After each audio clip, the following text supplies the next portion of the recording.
Missouri lawmakers want to cut the minimum wage for teenagers. Some say it could backfire in a big way.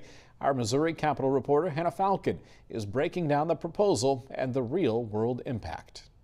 So my family depended on my paycheck to pay the bills. When Drew Amadai was a teenager, his father passed away. Suddenly, his minimum wage job wasn't just about saving for college. It was about keeping the lights on.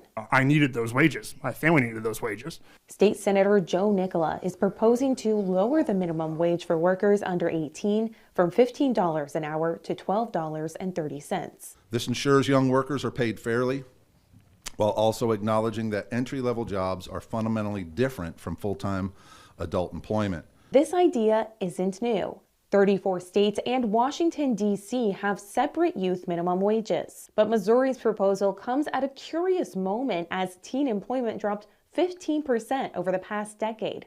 University of Missouri researchers point to two factors: fewer teens in the population and less interest in part-time work among young people. So why file the bill now? Nicholas says business owners came to him. A couple businesses reached out that employ quite a few teenagers and had some concerns. You say businesses are having a hard time affording these and they want to bring in those teen workers, but it maybe isn't fiscally responsible for them. Do you have any response to that? A strong minimum wage is good for the Missouri economy. A worker-centered economy is, I think, a powerful one.